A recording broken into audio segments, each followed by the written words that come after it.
Welcome to the Steve and Bethany podcast. It's your weekly dose of hope, encouragement, and a whole lot of fun. All right, let's get to it. It's episode 31. Okay, hope dealers, welcome in from all over the world. Notice we have got Christmas set up. Look at this. We got red and green lights. We got stockings, snow globe. We've got the snow globe. You can't really tell, but this is Santa Claus drinking a Coca-Cola.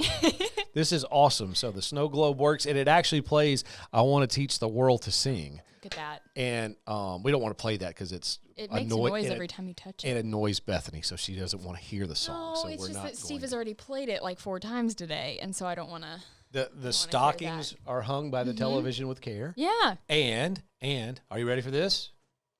Look at that. How cozy is that? I'm telling you the truth. Putting off a little heat there. We are ready to go with our Christmas episode, first of a couple that we've got scheduled for you, because we're going to talk about it in a little bit, about how to kind of keep everything in line because for holidays. I think everybody going into the holiday season can feel a bit overwhelmed, can feel a little stressed. It can get a little crazy. And so it's important to remember really, I mean, this sounds cheesy, but really what Christmas is about and why it's important and why we celebrate it. I think that's something that we all need a reminder of every now and then. And so that's what we want to do with this episode. So what we're going to do is give you some practical ways to do some things that will put you in that mindset. Right. This is what Christmas is about. So we'll get to that in a little while. Oh, Patreon, got to tell you, we have got some changes coming. We have talked a lot about that, kind of teasing it a little bit. Well, we are going to, the first of the year, we'll send you guys an email and some other stuff, but we're going to let you know some fun stuff that's coming your way very soon. So first of the year is going to be really big for you guys on Patreon. And it's going to be a great time for new people to become patrons. I think that is a great thing if you want to really encourage your friends and to really spread hope to the people that you know. I would encourage you to talk and share with your friends about the Hopecast, how it's impacted your life, what you appreciate about it, and then share it with your friends, because when you become a patron, you really do not only support the podcast and support us, but you are spreading encouragement and hope all over the globe. Yeah, you kind of have some skin in the game at that point, and we really appreciate that, because if you're not familiar with Patreon, it's a crowdfunding site, but we do all kinds of bonus episodes, all kinds of things that are going to bring you closer to us. It's a community. Yeah, it really is. I mean, we're on this side of the camera and talking in the microphone, but really it's a deal where we're making a difference globally. And speaking of that, holy cow, our T-shirts for Bibles. So cool. Yes. I've loved it. It's been awesome to see everybody getting on board. It really has been. This month, we'll talk about it, I guess, in a little bit later in more detail. 10 Bibles this month have been sent. So we'll tell you how you can do that too. Oh, and something else that's here, we are giving away a Amazon gift card, and it's just for folks who will go and give us a 5-star review on our Apple site. Yeah, with the Apple Podcast. Apple Podcast, because you really can't overstate how important 5-star reviews and just good ratings are for podcasts. Something, I can't explain it, but something with the Apple algorithm with podcasts, the more ratings and the more 5 stars that you get, it kind of ups your rating and your chance of getting recommended. So when somebody is listening to a podcast and they scroll down and see similar podcasts or other podcasts that people are listening to, ours will pop up. But we can't do it without you. We need you guys to go and give those reviews and give the 5-star ratings. That's huge. Yeah, and most everyone is on Apple that listens to this podcast. So if you'll do that for us and you'll go and join our Facebook group, which we've got the links and everything in the show notes, you just join it. It's free. You have a chance to let us know that you have downloaded and subscribed and gave us a 5-star review, and therefore your name will be in the hat for an Amazon gift card. But you got to do that quickly, because this time next week we're going to draw winners. So be sure and make that happen. So you will get involved.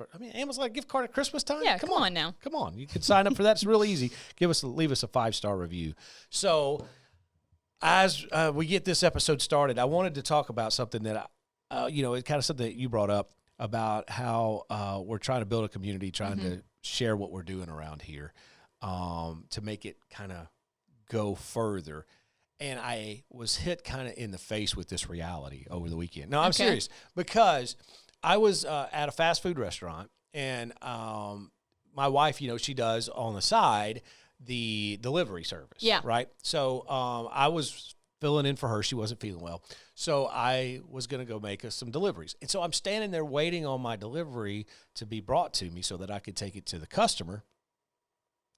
And I noticed every person at that fast food place being rude to the person behind the counter.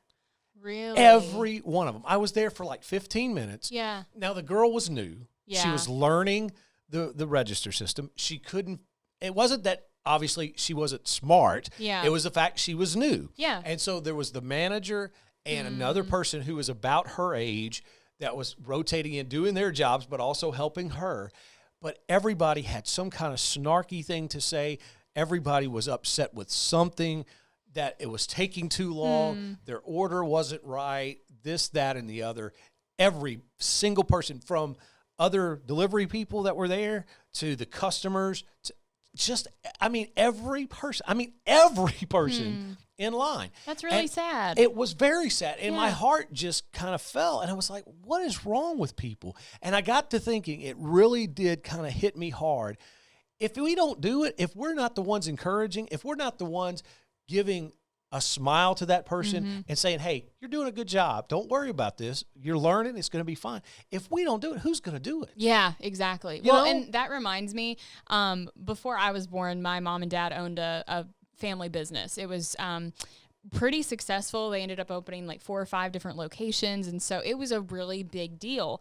And my dad has always said this about owning a business. He's like, no matter how big your business gets, no matter how many people appreciate you and love you, you can have 100 people come in and 98% of them are nice and, encouraging and it's a pleasant interaction. And then that 2% left, those other people that come in that are rude, you remember them at the end of the day.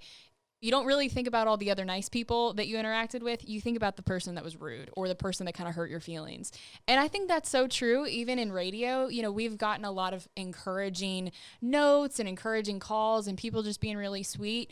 But we tend to remember those people that were not very nice or called just to criticize or to, say, hey, I didn't like how you said this or whatever.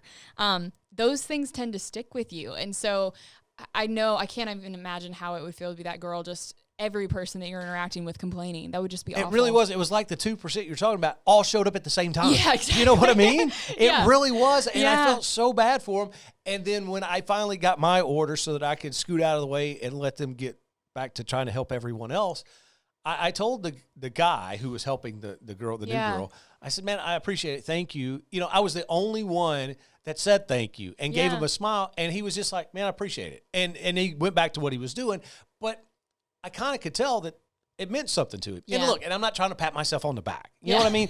But I'm just saying that's easy for us to do. And if we don't do it as believers in Jesus, as people who call ourselves Christians, especially this time of year, my goodness, what are we doing? Well, and honestly, my sister I think she was in high school when she did this. My sister worked as a hostess at a restaurant, and she had a lot of bad experiences with the church crowd. She would have to work on Sunday afternoons, and she would see these people coming in straight from church. They're dressed up. She could kind of tell that they were coming from church.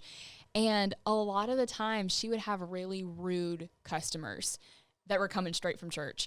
And she said, she was like, this sounds terrible because I'm a Christian and I feel like we have this bond, we should be kind, not just to other people, but to each other as fellow believers.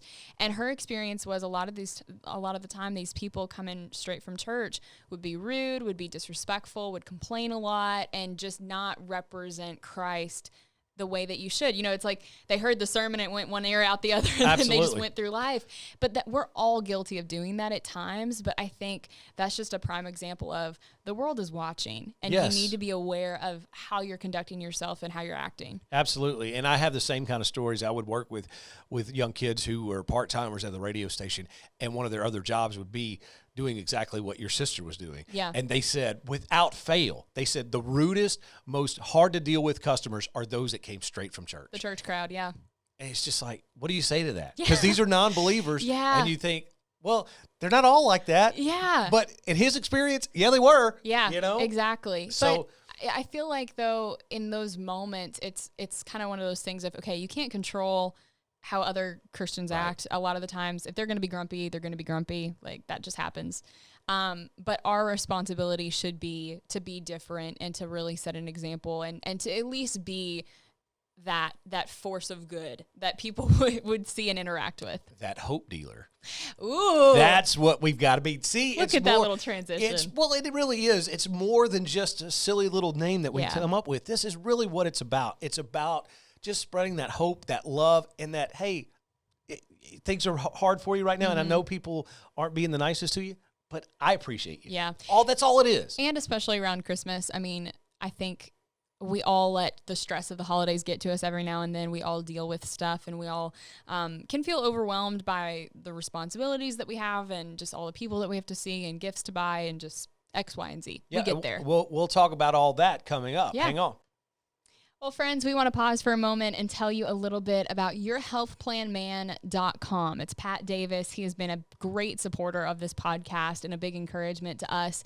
And he is really passionate about putting you back in control of your healthcare system and your healthcare plan. He really wants to make sure that you have as much control as possible and that you're not really at the mercy of health insurance companies like normal, because I think we've all found ourselves in situations where you get blindsided by these sky-high deductible and premium and all these copays, and it's really overwhelming. And Pat is passionate about making sure that your experience with him is different. Yeah, absolutely. Like, we've talked about this before, but I'm a prime example. I'm a client of Pat's, and I went to the hospital, had a doctor's appointment. $76 is what I had to pay up front. Okay, so I signed a check, $76, paid for it. Well, then I took that and got reimbursed. Are you ready for this? $180 is what I got back from the insurance company. Crazy. When does that happen? Yeah, exactly. How many of you have ever gone to the doctor and gotten basically paid for it? Yeah. Well, I did, and Pat's clients do as well. You can find out how this works and how it can work for you and your family in a tailor-made situation just by contacting Pat. And he'll walk you through all the steps. It takes about 25, 30 minutes of your time. He'll set it up on your schedule, whatever's good for you, so you guys can sit down, talk together as a family, talk with Pat, find out all the answers to every specific question, and then make your decision. Yeah, because, I mean, the thing is, if it doesn't work for you and your family, then no harm, no foul. Right. You're not really out anything other than a few minutes of your time. So we really would encourage you to reach out to Pat, to talk to him, and find out what he can do to put your family in a better situation for your health insurance. It's yourhealthplanman.com. That's the website, yourhealthplanman.com. Go reach out to Pat Davis. Well, Stephen Bethany's Hopecast continues on, and coming up here in just a little bit, for those of you that are on Patreon, our patrons, which is two different words, which kind of still throws me off, but it's taken us a few months to get the hang. Yeah. The Aftercast today is Bethany's new hobby, which I was blown away. I was like, I did pretty good though. Yeah, you did. But I just would have never guessed in a million years this would be your new hobby. So can I say? Well, yeah, we'll talk about that for our patrons coming up here during the Aftercast, and then we'll tell you about our episodes coming up that are fun as well. But today we're going to try to keep Christ in Christmas. I know that's something that's a lot of times controversial. People say, well, there's the culture war going on and everything. But Starbucks cups. Yeah, how do we do that practically? Right. That's what we want to talk about today. Right, because I think we kind of mentioned this in the last segment, that as Christians, we can get overwhelmed by the holidays and what they represent and everything to do. I know that there's been a couple years where I've just completely been stressed about, okay, we have to see this family and this family and this family, and we have a Christmas party to go to with these friends, and then we have to grab dinner with these people, and then I have to get gifts for everybody, and it's just kind of a lot. It feels like, you've seen that meme of, my brain is like a computer that's got too many tabs open and just, you don't know where the music's coming from, but it's playing somewhere and you're trying to figure it out. That's what Christmas can feel like sometimes. But I think that it's important for all of us to remember why we celebrate Christmas. It may look different for everybody, especially in a year of a pandemic like this. Or maybe, this has been a really tough season for someone. Maybe you've lost a family member or a friend, and the holidays are something that you are dreading this year and you're not looking forward to. It'll look different for everybody this year. But we were talking about how as Christians, we still hold that responsibility of being bringers of hope and encouragement to the people that you interact with, people that maybe don't know Christ. You can represent that to someone that needs it. And I was thinking just kind of practical things to maybe make Christmas a little less stressful. I've done this just for myself this year. I got almost all of my Christmas shopping done. Oh, really? Pretty much. And we're here, in the second week of December, right? Yeah. And that's been my goal, has been to get all of my Christmas shopping done pretty early, because I don't necessarily like shopping for gifts. It can be a little stressful, especially if I don't know exactly what that person wants. If I'm kind of guessing, I don't really like it. I don't know. I can get in my head too much with it. And so I made myself a promise this year. I was like, I'm going to get my Christmas shopping done early. And that way, the weeks leading up to Christmas, I can really relax and I don't have to think about it. And so that's been something that I've already done this year. And I'm basically almost done with my shopping. Really? That's very impressive. Pretty much. I have, of course, one or two more people. Being 2020, most all it I'm sure is online, right? Yeah, just about. But I have tried to do this because my family has owned a small business for a long time. And, my husband's family owns a small business. So I've been trying to this year buy pretty much exclusively from either local stores or small businesses, even if it is online, buying from small businesses. So I have been on Etsy a lot this year. Very good. The little, you can get all kinds of different things on there. But it's a little bit more unique gifts. And I don't know. Not saying I haven't used Amazon, but I've been trying to not go there as much. Just try to be a little bit more intentional about supporting the small businesses and all of that. Well, that's very good. I know one of the things for my wife and I, we started thinking about looking at everybody we had to buy for, all the different parties, all the different things that you have to bring gifts to. And right. It starts to get a little overwhelming, like you said. And one of the things we're really doing a lot this year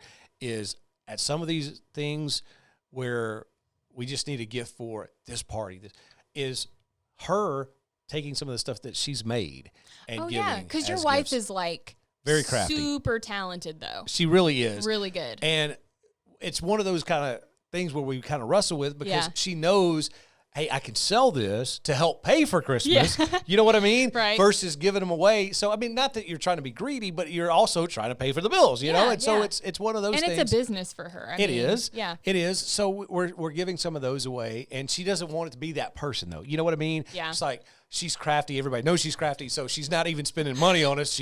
But really she is, because she's making it, she's painting it and doing it herself. But so we kind of wrestle with that, and that can be stressful a lot of times.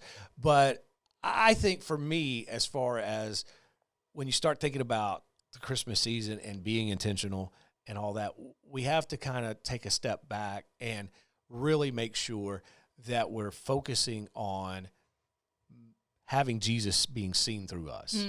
I think that's the main thing we have to do at Christmas time, because it's so easy. And I know I talk about this a lot in just about every other situation, but especially in the holidays, you get the blinders. Yeah. And we're always just focused on what we've got to do next, where we've got to go. The holidays kind of turn into something to get through rather than kind of does. Something to enjoy. It kind of does. And I think we have to be intentional about those other people. It's just like what we were talking about in the first segment. When I was at that fast food restaurant, and those people were just wearing them out, wearing out these kids that were working behind the counter. And again, look, I understand.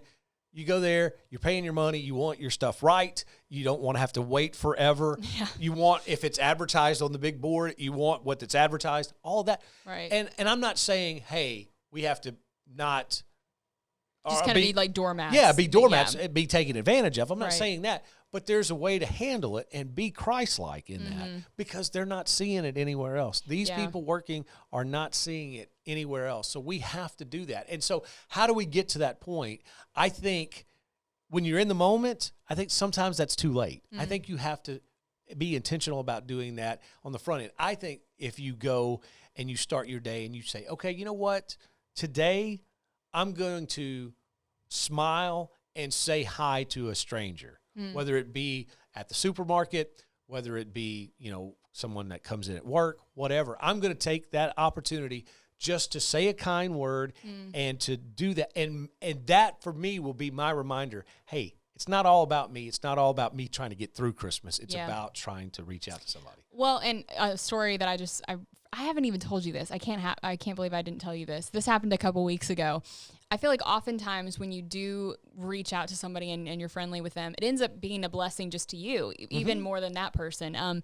I was in a craft store that rhymes with Bobby Lobby. And so I was in Hobby Lobby shopping, doing some craft stuff, and I was getting things for Christmas decorations and all that. And I found myself in one kind of random aisle, and this lady was down from me, and she was standing in front of what I needed to get to. So I kind of like waited for a minute until she moved, and then I grabbed it and all this. And she asked me, she goes, "So what are you making?" And oh no, she looks at me and goes, "Is this the right shade of tan, you think, for paint?" She just picked up a thing of paint, and I was like, "Sure." And so she showed me what she was going to make, her little craft idea. And so I said, "Oh, that's really cool." She goes, "Well, what are you making?" So I told her, and we went back and forth for a little bit. And then she goes, "Wait a minute, I know you. You're Bethany."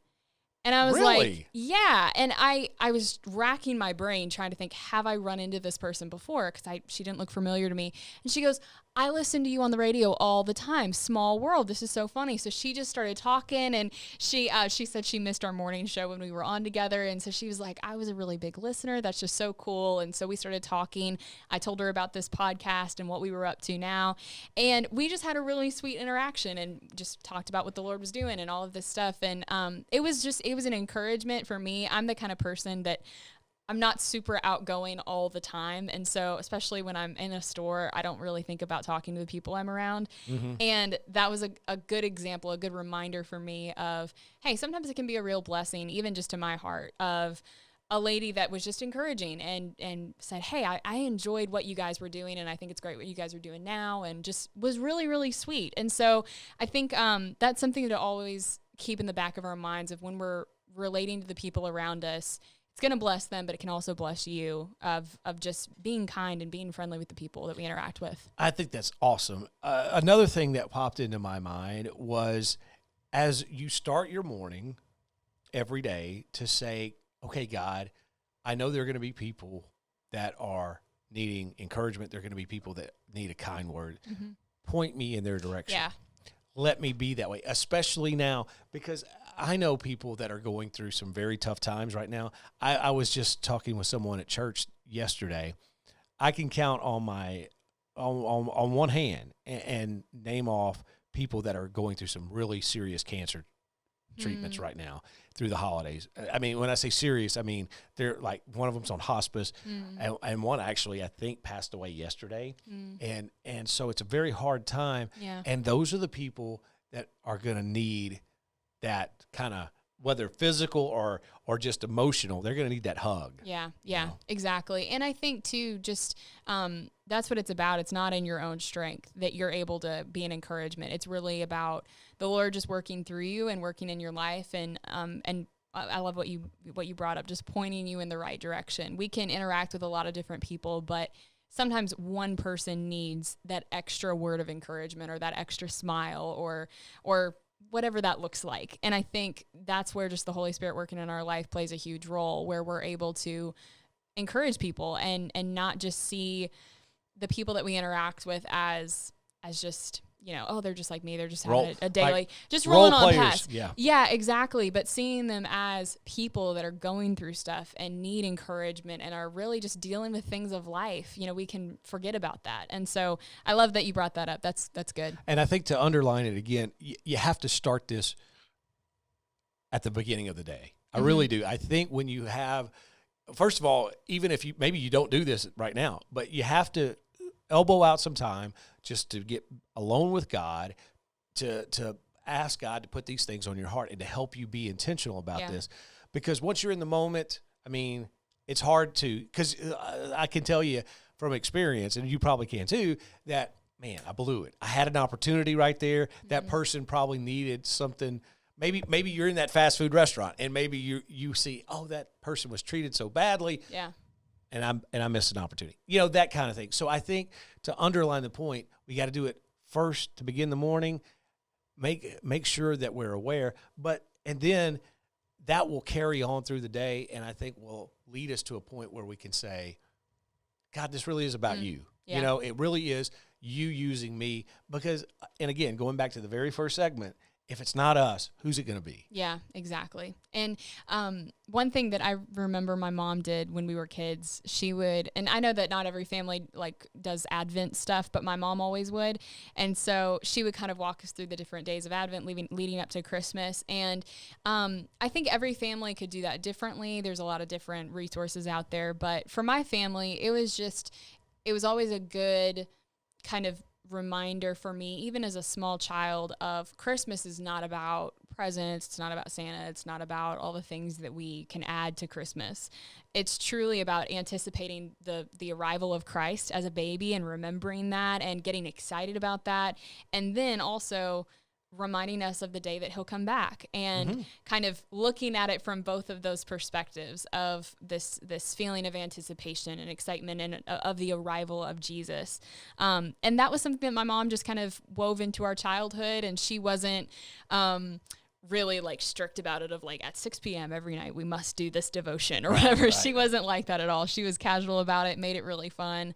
But that was something that I appreciated about growing up, and I think that's something that's easy to do just with your kids or maybe with grandkids, to make it really focused on Christ without being really strict and ultra, structured and all of that. Oh, I agree. I think so. And that's the whole point, is taking that excitement, that joy that we have, and making sure that others experience it as well. Okay, before we move on to our final segment here and tell you this one last story before we wrap things up today, we want to tell you about our Tees for Bible campaign. This is something that has started here recently, and we've already seen big success from it. And it's where we're asking you to buy a T-shirt from our merch store, because every T-shirt you buy leads to a Bible being bought for someone around the world. And it's really easy. All you got to do is go to stephenbethany.com, click the Tees for Bibles button. It's right there, kind of front and center on the homepage. Just click on that button, buy a T-shirt, and a Bible is sent to someone who needs it in their own language, a Bible physically in their hands. That's what you get to be a part of. I think about my house and how many Bibles I have in my home, it's kind of sad to think about that there's people around the world that don't even have a page of a Bible, much less the whole thing. Yeah, the statistics are 9 out of 10 believers in Christ around the world don't have access to a Bible. You can be a part of changing that, though. Yes. Yeah, that's what you're a part of. So be sure to go do that, stephenbethany.com. Click on the Tees for Bibles thing. You get a good T-shirt, and you get to send a Bible. And several styles, designs, colors, all kinds sizes, of everything. So check it out, stephenbethany.com. Now, this final story I want to tell you, you and I actually came to it at separate times. We both found it, yeah. So I saw it this morning, and I thought, this is a perfect story, because we really haven't gotten into it a whole lot here on the podcast, but you have called yourself on more than one occasion the queen of, just awkwardness. Yes. Well, and this is the thing. I don't know if it's me cultivating awkward moments or awkward things happen to me and I'm just a victim here. I don't know what it is. But I've had a lot of just weird, awkward encounters. And I don't know if we've really shared all of this on the podcast. We talked about it a lot on the radio, and it was, I feel like, easier to do that because it was a daily morning radio show. So I always had something to share that had happened to me. With this, though, being weekly, I moved past it. Like, in the time that the episode drops and then something else awkward happens to me, I generally have moved past it. Right. So moved on to something else. Or something even more embarrassing has happened, and I just think about that. And so, but very awkward life I lead. So I came across this story, and I thought, okay, I'm not going to tell Bethany about it. I'm just going to kind of spring it on her and get her natural reaction while we record the podcast. So I got with Caleb, or Jarvis Jr. over there, to be able to say, okay, this is what we want to do. Well, as we're talking about the show, you said, I've got to tell you about this story, and it's the same one we're about to tell. We both saw it. Okay, we have been, involved in Christian radio, which means we're very pro-life, we're very pro-adoption, very pro-foster, and we're also love hearing stories of, adult children finding and meeting their biological parents after, half a lifetime of just being making separated. that connection. Yeah, making the connection, right? So this is one of those stories. And so I'm all in immediately because we love seeing these stories, right? So there's this one guy, and he made contact with his biological father. Right. Hadn't seen him, I don't think, his whole life. They made contact, I think, through email is how the story goes. And I guess the guy has a little bit of sense of humor, whatever. Yeah. I can't believe that he did this, though. Yeah. Like, somebody actually had the guts to do this. Right. Yeah. Keep going. He decided, okay, it's Christmas time. One of his favorite movies is the Will Ferrell classic, Elf. Right. So he decided he was going to dress as Buddy the Elf and have, you remember the part where he has the dad, Because he shows up to his dad's office and is like, Dad, it's me. Right. And is all, yeah. So he thought, I'm going to recreate that scene with my biological father, who I've never met. That's a bold move.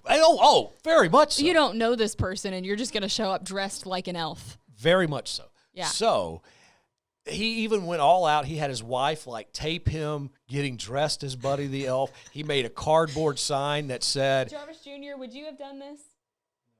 He says said no. That said Dad, and he was going to go through that whole scene. Dad, the whole thing. Yeah.